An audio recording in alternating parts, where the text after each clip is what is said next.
Assalamualaikum warahmatullahi wabarakatuh. Kembali lagi bersama saya Muhammad Lutfi Ramadan.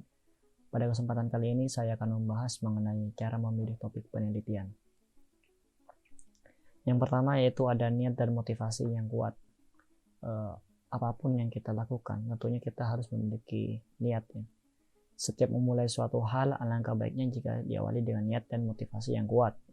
Jangan pernah kalian berharap dapat melakukan sesuatu dengan baik tanpa didasari dengan niat yang tulus.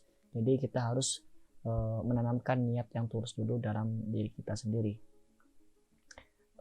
Niat di sini akan menjadi awal fondasi kalian dalam menjalani masa-masa penelitian.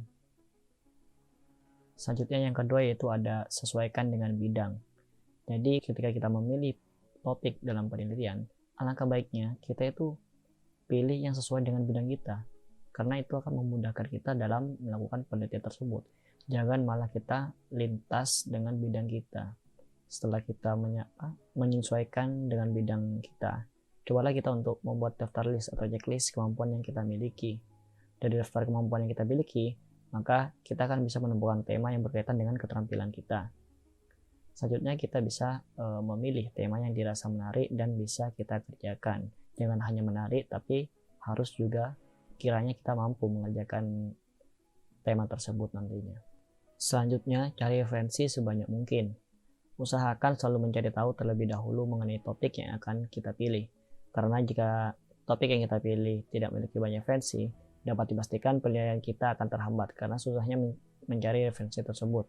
Jadi jangan sampai kita lupa akan memikirkan hal yang satu ini, yaitu referensi. Untuk referensi sendiri, kita bisa mencarinya di jurnal-jurnal nasional atau internasional, atau kita bisa membaca skripsi atau dokumentasi penelitian dari kakak tingkat kita. Itu biasanya kita bisa menemukan ide-ide atau topik-topik dari hasil membaca itu. Maka dari itu, perbanyaklah literasi. Selanjutnya, diskusi dengan dosen pembimbing. Pengalaman dan pemahaman yang dimiliki oleh dosen pembimbing tentu sangatlah banyak. Maka dari itu, untuk berbagai macam informasi yang bisa kita dapatkan, cobalah untuk menggali lebih dalam terhadap topik yang akan kita pilih. Jadi, kita sebagai makhluk sosial tentunya perlu dukungan dari orang lain atau bantuan dari orang lain. Nah, dalam penelitian ini, dosen pembimbing ini sangatlah berpengaruh. Karena biasanya dosen pembimbing ini bisa memberikan ide-ide inovatif kepada mahasiswanya.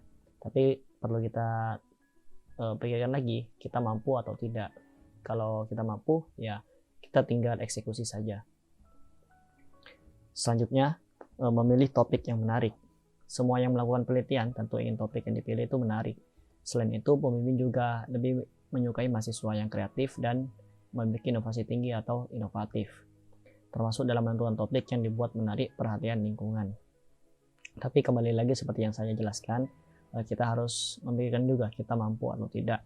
Ditakutkan kita hanya memiliki topik atau judul yang menarik, tapi kita selama penelitian itu tidak mampu mengerjakan atau menyelesaikan penelitian tersebut. Itu dihindari seperti itu ya. Selanjutnya, memilih topik yang memiliki banyak manfaat. Penelitian memang ditujukan agar dapat memiliki manfaat. Jika tidak memiliki manfaat secara luas, maka akan percuma saja. Sejatinya, pembuatan penelitian tersebut harus memiliki manfaat yang berarti. Oleh karena itu, cobalah untuk memperhatikan apa saja manfaat yang bisa diperoleh. Jika banyak manfaatnya, maka disarankan untuk bisa memilih topik tersebut.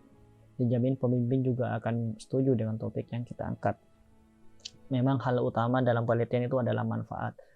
Biasanya semakin bermanfaat itu maka semakin berarti penelitian itu. Selanjutnya konsisten, perlahan namun pasti. Kemampuan tidak banyak dan mumpuni, namun keinginannya melakukan riset berskala besar, yang tentunya itu tidak mudah. Justru itu yang membuat lambat laun akan menghambat proses skripsian kita.